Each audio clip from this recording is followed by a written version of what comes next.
I can't believe these morons are now going to make UBL, that's Osama Bin Laden. Actually, it's Usama, but that's the way we say it. It's going to make him a hero among the millennials or Zillennials or whatever the hell these people are called. Can you believe this? Can you believe what I'm telling you?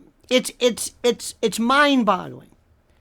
We live in a country where I can go to the library and get Mein Kampf. I can get it on Amazon. I can get the book written by Adolf Hitler that basically deals with the blueprint of genocide, World War II, name it. That's okay.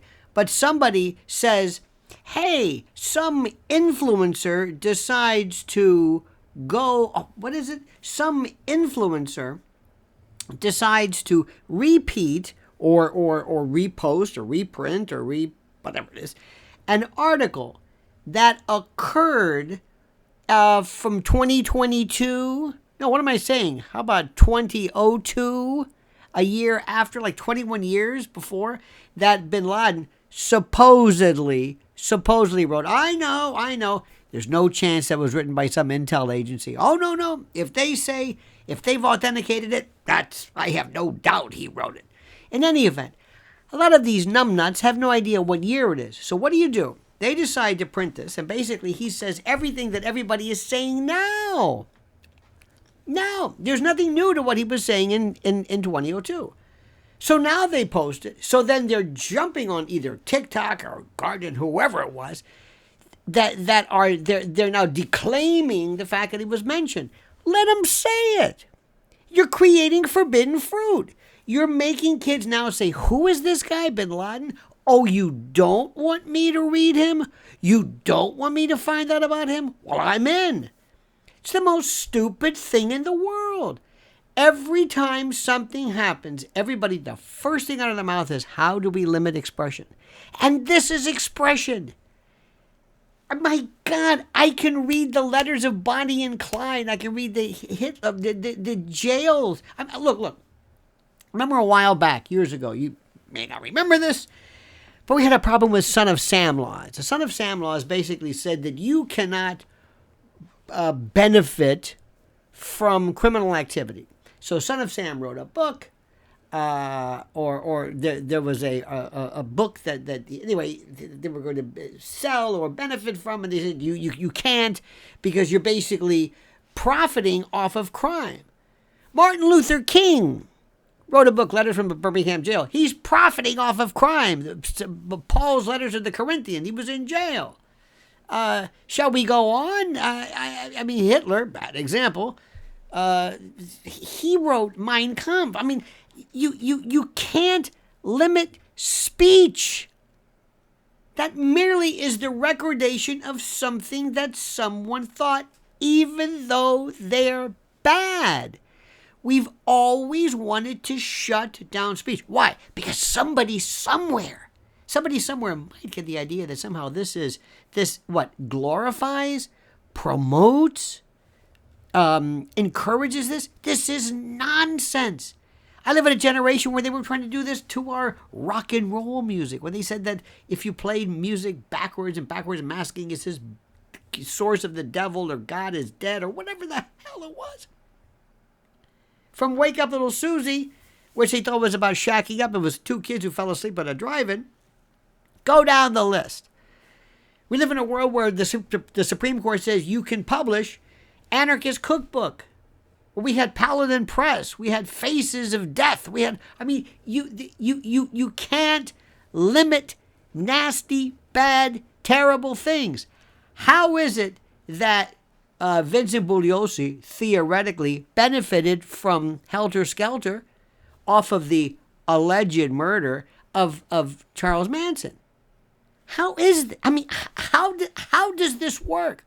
So now what you've done is you've taken a bunch of kids who have no idea what they're doing, no idea what they're talking about, if there's free pizza, and if it's cool, and if it's anything from climate change. 2 years ago, remember when there was this bogus effort to suggest that dihydrogen monoxide should be removed from the world because it caused deaths. It's odorless, colorless. It causes death. It was dihydrogen monoxide, is H2O. So kids at some particular rally were signing petitions to ban water because they thought it was cool. They'll do anything to be cool. They'll say anything. They'll basically mar huge swaths and acres of dermal real estate with ugly tattoos to be cool. They'll put studs in their nose. They'll say things. They'll wear things. They'll do anything to be cool. And now, because all of a sudden many of them have said, "Hey, I just discovered this thing called Palestine," and okay, well, if you say it's cool and Roger Waters says it's cool, well, I'm in. Who's this? Bin Laden? Osama? Obama? Who's that? Bin Laden? Oh, you don't want me to read what he wrote? You don't want me to do this? So now, not only are they going to do that, they're going to realize, this guy that you said was so crazy, he doesn't sound that crazy to me. Doesn't sound that nutty to me. Doesn't sound that weird to me. In fact, I want to go in and look at this here 9/11 thing. Maybe there's something about that we should look into. And now the truther, doing a lot of air quotes here, the truther movement is going to be rekindled and revivified, thanks to the idiots who immediately made a big stink about this. And the Megyn Kellys, it's low-hanging fruit. Don't let them do it. You're encouraging this. I don't endorse anything that Bin Laden or anybody else said. That's not what I'm saying.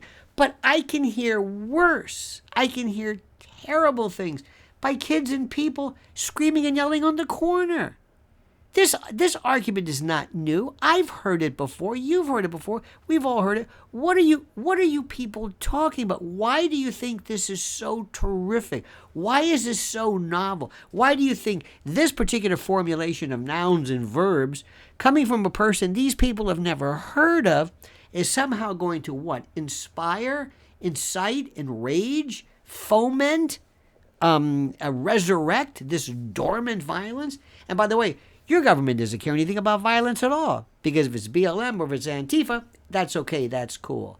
So do me a favor. Here's a way to respond to Bin Laden. Yeah, go ahead and read it. Read it. You want to talk about it? No. Okay.